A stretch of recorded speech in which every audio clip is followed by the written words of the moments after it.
Hard Hat's all about showing up to play hard, doing what it takes to win. If you want to cement legacy, win another. He's your third center. You don't want to puff him up too much, but it's hard not to. This is maybe the most I've ever agreed with you.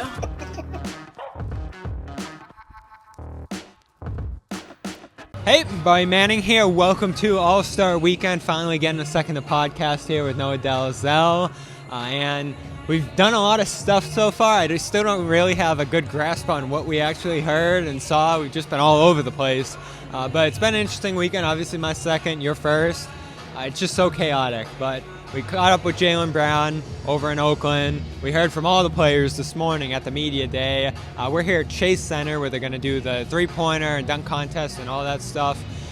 So we're taking it all in. We'll get to the All-Star game a little bit later, but what's been your overall impression of it so far?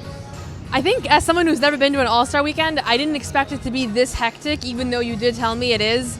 Just so much media from all over the world, so many just like celebrities and athletes and just people. Like the streets are filled with people that are here, whether they're from San Francisco or they're NBA fans that came this way to check things out.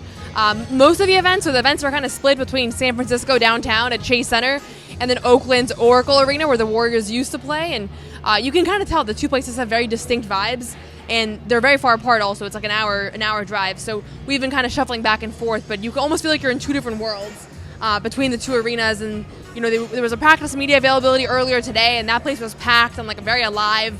Here at Chase, I feel like it's been a little bit more dull, but we'll see if that changes tonight, also Saturday night, just a little bit away here. I do like that we're seeing that contrast between the two cities too, and this is such an interesting host city to me. Obviously Steph's entering the tail end of his career. You have all the guys from that older class who just came out of the Olympics. Most of them are playing on Jaylen Brown and Jason Tatum's team tomorrow, which is an interesting dynamic here too. I think they have the most interesting team by far. And Warriors obviously came over from Oakland 5-6 years ago now. And you just still see the remnants of the fan base over there. Obviously, the arena's still there, too. I'm kind of bummed that they're not doing the Saturday night stuff over there. We stayed in Oakland. I thought they would be. But everything's mostly over here at Chase, and they just kind of threw the celebrity game and the media availability today, which did have fans and was a little rocking. I like that aspect of it. But it's just kind of like they threw a nod to Oakland, but it's like all the real stuff's here in San Francisco at the flashy news spot.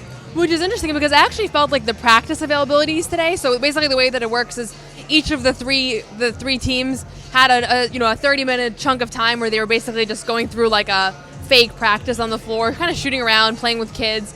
And then the players were camped out and did their media availabilities. And I felt like the crowd for the practice availability, you would have thought it was a playoff game. In there. And I'm glad I stepped out there for 5 minutes. And we've been traveling to all these arenas, and I felt like that was one of the best crowds I've seen. And it was literally like... And you know what's crazy? I lost my hearing. I was out there on the floor for 5 minutes and lost my hearing. So like guys like Jaylen Brown are shooting layups, and it's like the same stuff that we see at warm-ups all the time. Literally the exact same thing. Obviously all the talent is consolidated, but the crowd was as buzzing as I've seen, almost like OKC level. That was like the one arena that really impressed me this year. So definitely you can tell there's like an appetite and a love of the NBA in Oakland that like hasn't fully been met, and it's not a story that I know like a whole ton about, but it was kind of consensus from the players too. Jaylen Brown talked about it earlier too, of just like it was just different over there. But we're here now. One of the things I was going to mention was just the Rising Stars Challenge. If you want to touch on that with JD, we were watching last night the G League game. They were going up against two of the other kind of Rising Stars teams of rookies and second-year players. I was really actively rooting for the G League team. They would have had a chance to face Jason Tatum and Jaylen Brown tomorrow, but they came short. So that first game will be a little bit less interesting now. Yeah, J.D. Davison talked about that last night. He was thinking once they won that first game, and it took a miracle shot by Bryce McGowan to win it. I think we all were rooting for that a little bit too, with J.D. being involved there. There aren't many Celtics angles out here, but he was thinking if they won that second game and they ended up getting blown out pretty badly in the second one, they would have played Jason Tatum, Jaylen Brown in the first one. He really wanted that opportunity. Here's him talking about it. And after the first one, did you start to think about, we have a shot of playing the All-Star game on Sunday, maybe face the OGs? Yeah, I definitely wanted to make it to Sunday and play against guys I were watching, even my teammates, so that would have been fun. Who would have been the best matchup for you on Sunday if you had the chance? Jaylen or Jason? Yeah? So you knew it'd be Jalen and Jason if you guys move forward. Yeah, I was going at them, regardless. I was going at them. Yeah, so that could have been a real Celtics story out here. Bummer that we didn't get it. I think the Zach Edey, Stephen Castle team's going to move on to All-Star Weekend, and we'll get to that format a little bit and whether they can actually save this game and whether this will end up being a good weekend. We're only about halfway through here. But let's talk Celtics first half. It wrapped up. Everybody went on their vacations. Jalen's here. Jason's here. A great finish to the first half, winning 8 out of 10. Only that Mavericks flop over that last 10-game stretch there was a bad loss. And some real quality wins, too, especially that last game against the Spurs. That was the kind of blowout, take-care-of-business game, roll through their opponent that we saw all through last year. Not to mention the fact that 2 starters were on. They made it look easy. So as someone who was concerned through that 6-week stretch there and thought there were some real issues here that you have to acknowledge, I thought they responded to it in a great way over the last 8 to 10 games there we saw into the break. Yeah, definitely. I mean, listen, it's never going to be a perfect season. There's always going to be lulls and stretches where they don't look as sharp, and there definitely were, that December-January stretch. The thing that always made me confident, maybe I'm just naive, but I felt like every time we talked to the players, they weren't worried. They really weren't. And I think when people outside the organization too, who were watching it from afar. Right, like so, when we were last time we were in San Francisco, like a little over a month ago. Steph Curry, Steve Kerr, they were like, "This is what happens when you're on. You won a championship. They're doing like their record is still good. Like I don't know what people expect." And they were very consistent in that messaging. I think now looking back, like they did have some just games where they were just not. They didn't show up. They just weren't there. Mentally, the focus, the attention to detail, the things that have made this team great. But I feel like they've turned that corner, and we're talking about some marquee wins in Madison Square Garden, blowing them out. The Cavs, who have been so good at home, kind of taking care of business there. So I feel like there's a reason why their record has actually been better against the better teams in the league than the sub 500 teams. And a lot of it is just focus and just the ability. You can't be locked in every single day of your life. And these guys are playing 100 basketball games a year, if not more, Olympics, preseason, all that. So it ends up just being a lot. And I think that sometimes when we're scrutinizing every single game, it can be hard to find an explanation for why did they look this way? And then when you zoom out and look at the big picture, it's like they're just a few games back from where they were last year, and I think as a whole, it's been a really good season. Yeah, and I still have questions about the defense, crunch time stuff. They haven't been great in those circumstances. There's things you can look at there. Even though greater competition around the league is still something I think you have to acknowledge. Oklahoma City and Cleveland loading up, and there's some real quality opponents out there that I think are going to push them more than last year, and that's, I think, one of the big first half takeaways. The second one for me is Jason Tatum just being on another level this year, and he stormed into the All-Star break with just ridiculous productivity. You could tell they pushed him a little extra to really get him going, build the confidence, and just make sure that they slammed the door on those games. And despite me not loving the minutes, it worked. He got through them, and they're pretty confident that he can play those bigger minute games and stretches going into the break as well. So that's the other thing I would put on my first half story list is Tatum's ascension. The greater competition around the league, I think, is a clear one.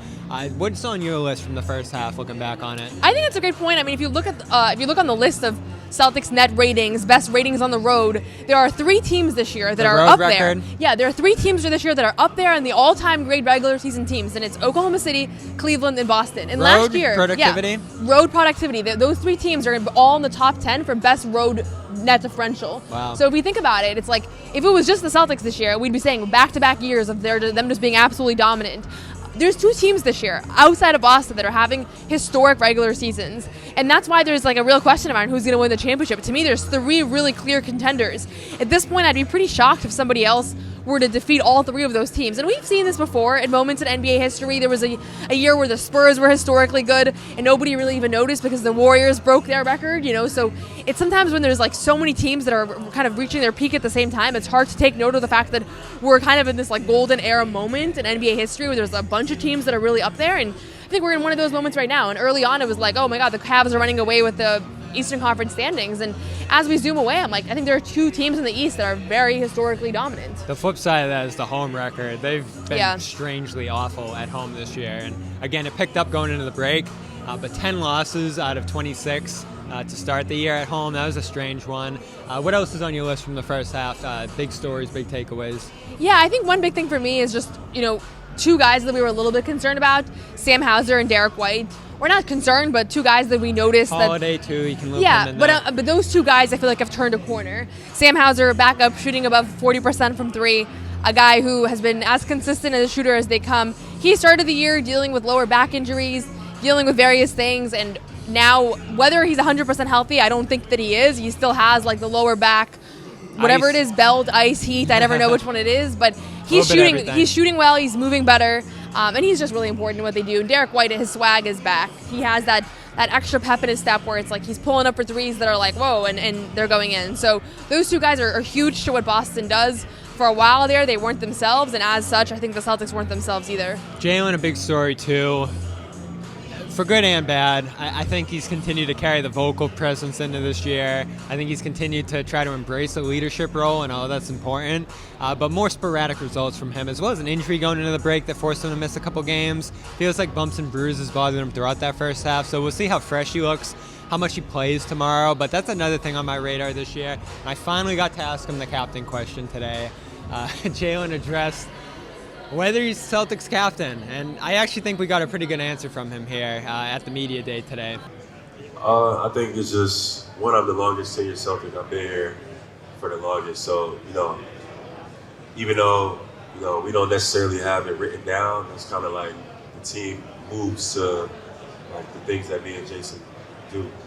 So even though like we have a lot of great players, I feel like my team relies on me to be the leader, the vocal leader. I've taken that role, and defensively, being ahead of the snake, taking on those matchups. My team feeds off of that. So it's kind of like understood, I guess. But I look forward to those, especially in the playoffs. You'll see it a lot more. So there we go, unofficial captain. I think that's actually what the story was there, after he referenced himself being captain a couple times there. It wasn't Jalen's best half of his career. What do you overall make of the first half of his season? Yeah, I think he got a little cold. Like that mid-range jumper wasn't falling at the same rate that it was last year. And this is just an eye test thing. I feel like he wasn't as explosive around the rim as he was last year. And most of that I attribute to various injuries, because we know that he's not, he's made clear on numerous occasions that he's not at full health. And I think how explosive a guy looks around the rim is usually a pretty good sign of how healthy they are. And so he missed 2 games just now with this right knee tendinopathy. I don't know if that's a lingering thing or that's something that's going to... That sounds like rest. Yeah, but it was 2 games. And yeah. so, Tatum didn't miss either one. So he's dealing with something there. He's had the shoulder, the hip, ankle stuff. So to me, those are the 2 elements of his game that I feel like he took a little bit of a dip, as well as the off-ball defense. He had some uncharacteristic, or some old Jalen characteristic lapses that I feel like last season he kind of ironed out. But one big thing that I feel like last year he was outwardly frustrated a lot of times after losses, and it's felt like he was like, this can't be happening. Like almost, not that he wasn't bought in, but there was an element of like he's not happy with the way the team was performing, or like that this year, last year, and a little I feel bit this year too. I don't think so. Bit. I think this year he's actually been a really consistent we're going to be fine. This is part of the journey. This is part of the battle. And that's actually given me a lot of confidence in the team, because I feel like he's a guy that kind of tells it like it is. So I think he'll bounce back. I know maybe you feel differently about his post-game comments, but I feel like he's been generally pretty positive. I think it's been a mixed bag. The last thing he said in the hit there, we just heard, was that come playoff time, you're going to start to see it more. And it's the defensive intensity, the lock-in. He more than anyone might be looking at this and saying, we don't have to turn it up and peak until the right time. And that's the sense I've gotten from him this year for sure.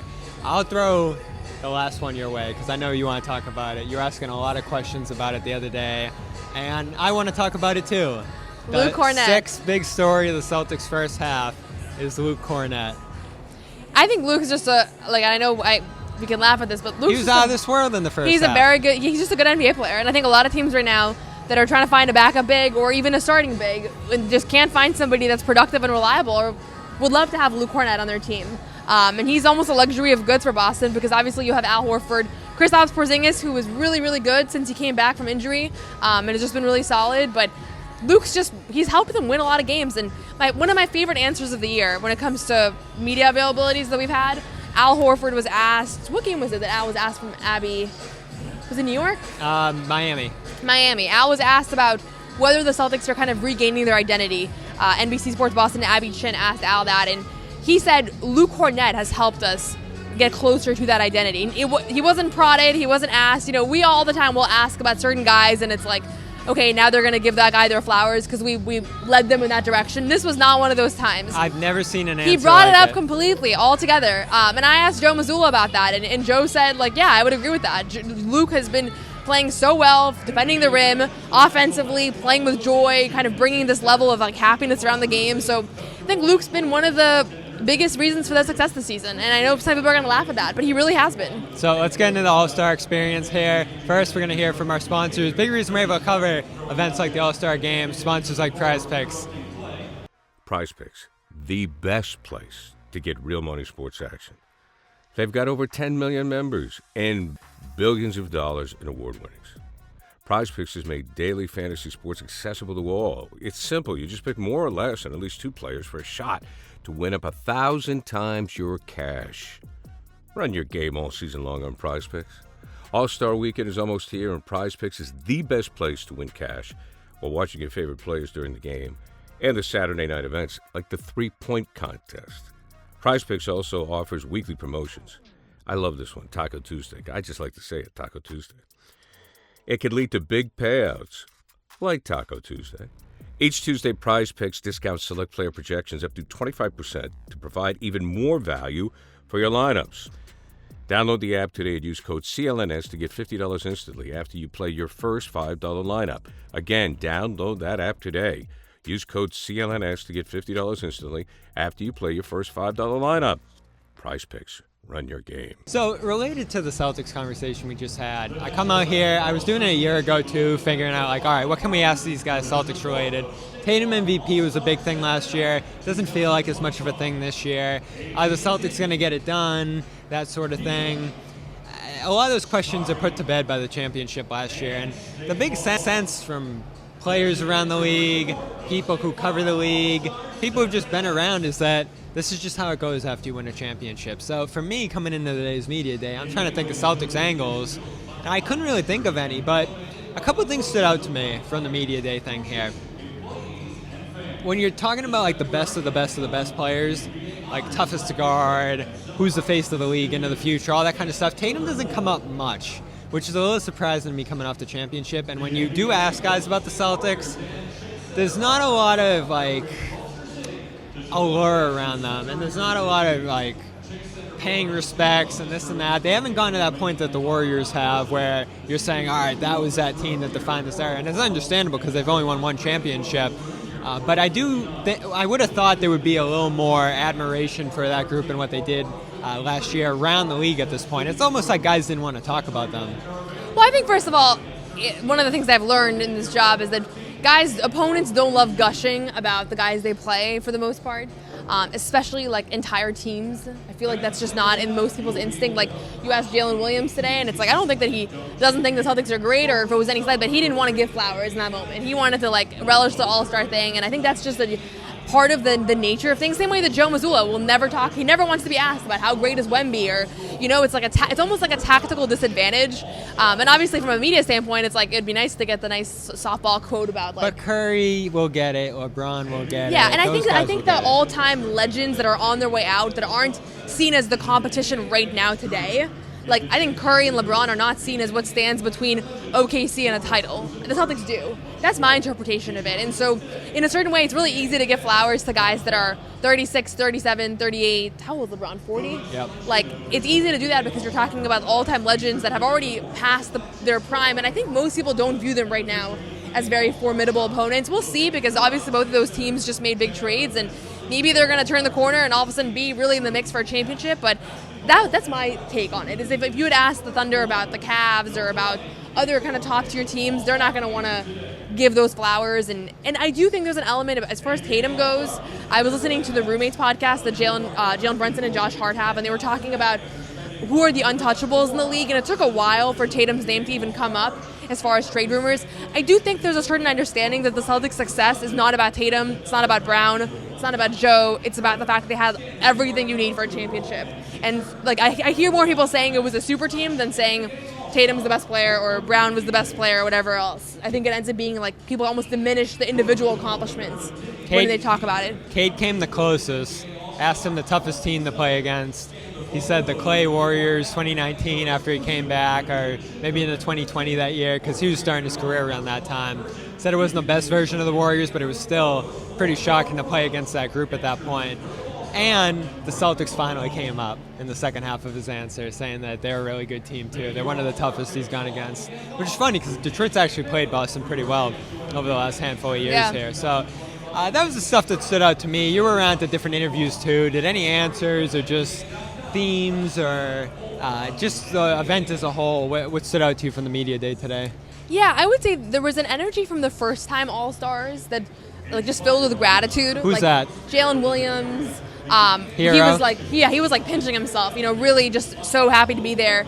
And then I think some of the older guys that have been like a Jalen Brown type guy, Jalen was saying I don't even know how this format works. It's a pretty simple format. We'll get to the format in a second. Yeah, but I think that there's an element of not all, maybe they say the right thing, Tatum always says the right thing about how grateful he is for all the accomplishments and everything, but you can tell that it means a lot more to the guys that were on the fringe and just got it done. Even a Trae Young, who wasn't initially voted in, he was really happy to be here today. So there's almost I think everybody wants the accolade. I don't know that everybody loves being here. Everybody wants to be named an all-star, but I don't know, I think some guys are a little bit over it feels like. And I can say from a media standpoint, I get the same sense from the media and not from the kids. So the kids are happy to be here, for sure. They were going nuts over at Oracle today.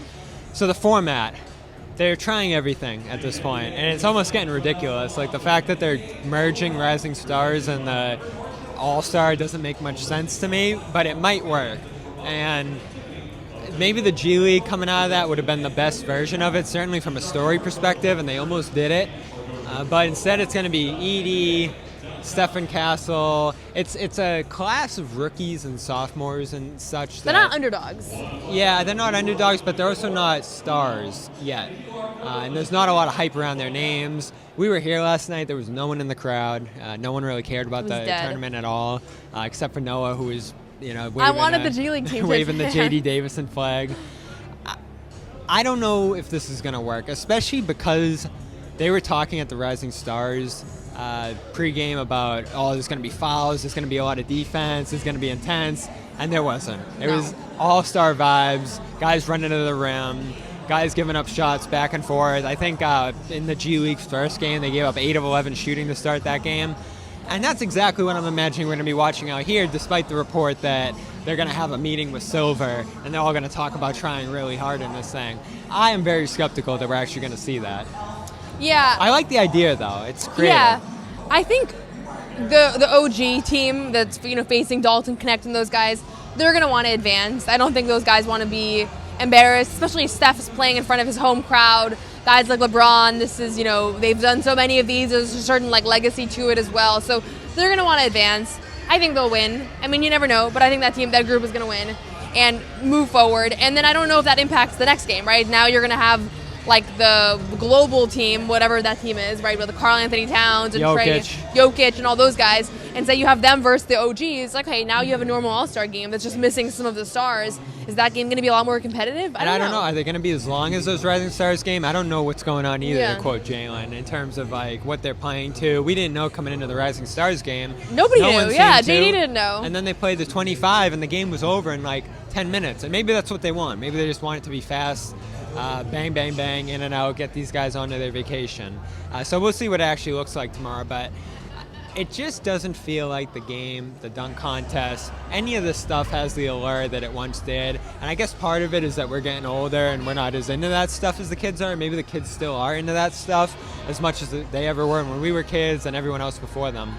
But there were moments in this game, there are memories people still talk about from the past, Kobe and whatever else, and it's just so far from that point, and it doesn't feel like money or format or anything can save it at this point. There's just an apathy toward it. It's not cool anymore.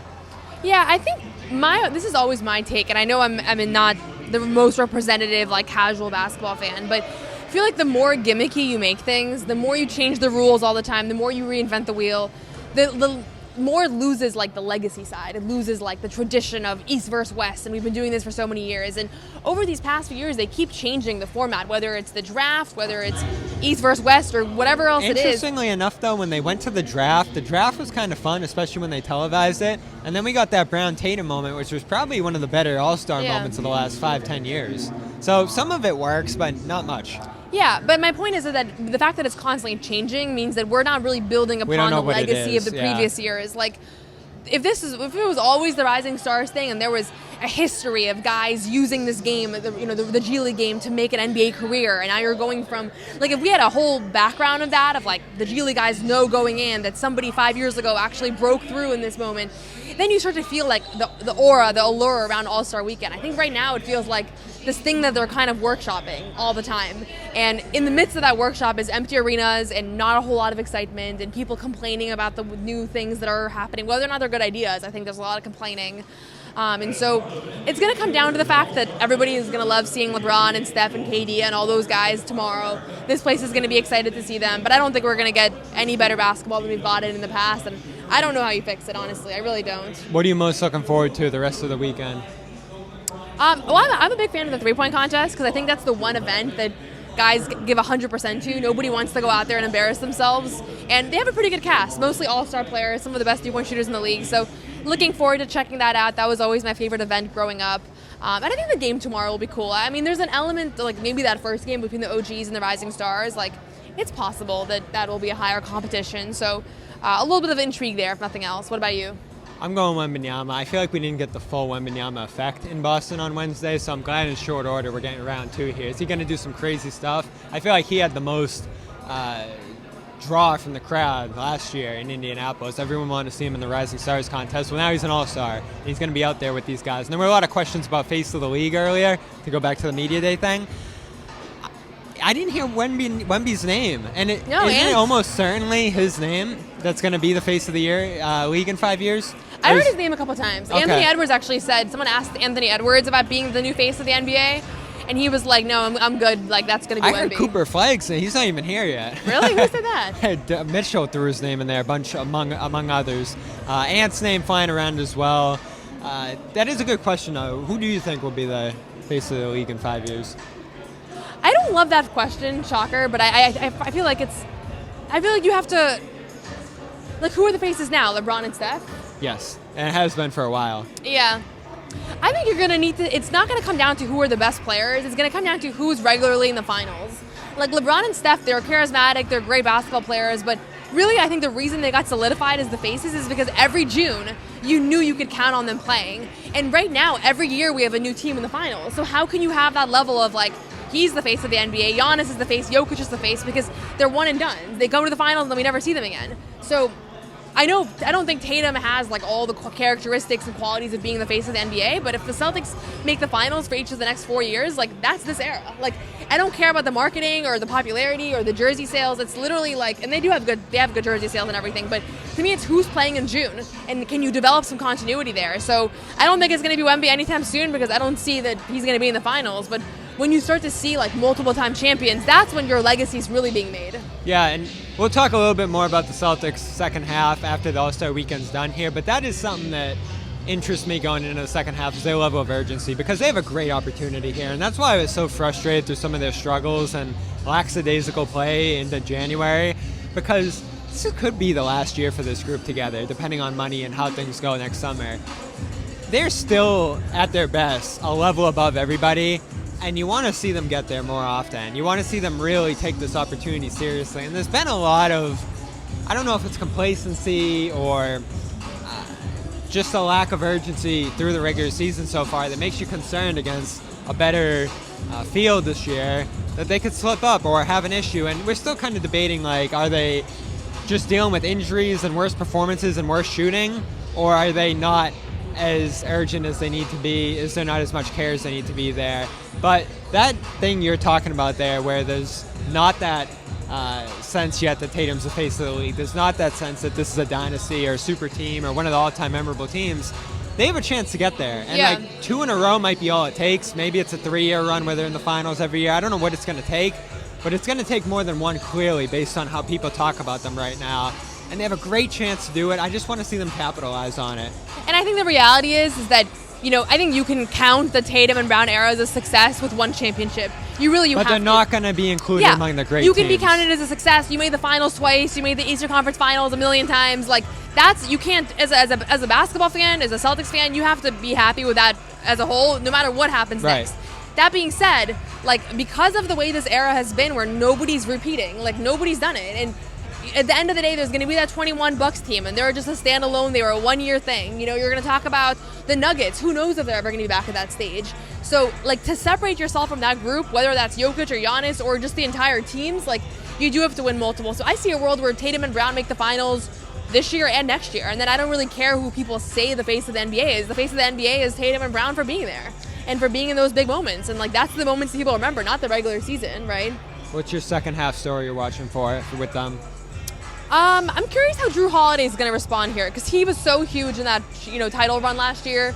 There's 4 straight games going into the break. Yeah, this right shoulder impingement. I don't really know what that injury means. We haven't been able to get much detail of that. He talked to Bobby Kravitsky too with SI. He kept talking about the mental challenge of the season too, and them having to take care of themselves mentally too. So there was a physical component he was talking about, as well as maybe a mental exhaustion or just fatigue or something that he kept referring to that I didn't actually fully get what he was talking about. And if you think about Drew, he was almost in the most mentally taxing situation. Gets traded in October, goes right into training camp, plays a full year with the Celtics, full playoff run where he played every game, was instrumental, and then he goes to the Olympic team. He was the only guy in the Celtics that really had a big role in that Olympics team. So he had to be on that entire Olympic run, playing heavy minutes, guarding some of the best players in the world, and now he's back for another round, and he's 34 years old. He's rested a lot in the there are a first lot of half. reasons why Drew Holiday might be a little rusty or a little bit off his game. I want to see him turn it around. I'm not worried about it, but I'm definitely keeping my eye on his performance entering the second half of the season.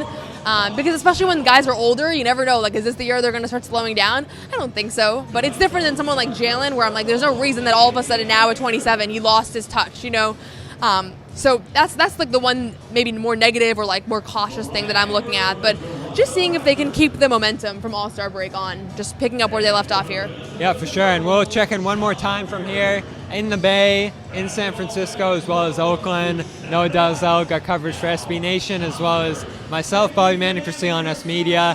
A ton of quotes, a bunch of reaction, and all kinds of happenings to come out here, so follow along with it all. We got Jaylen Brown for an exclusive interview at an Oak Stop speech he gave, announcing an exchange program, a business development program in Oakland, where he went to school nearby at Cal Berkeley, where he interned, all these different things he did here, staying connected to this community. It was a great interview. Noa Dalzell has a story coming on that as well in the near future there, but our interview with him is out now on CLNS Media, as well as the full speech he gave there on Celtics All Access. J.D. Davison highlights, if you want to go check those out, those are over there as well. It's his reaction to the game, and a good interview with him before the Rising Stars Challenge as well. So a lot already from All-Star Weekend, much more to come. Saturday night events about to tip off here soon. And we will see you after the game tomorrow with Jaylen Brown, Jason Tatum competing on the same team with the OGs, LeBron, Curry, Kyrie back in the mix with them. Cool to see those guys together again at the practice today. We'll have highlights of that out as well. So for Noa Dalzell, I'm Bobby Manning. We will talk to you again here soon at the All-Star Game here for CLNS Media and Celtics All Access.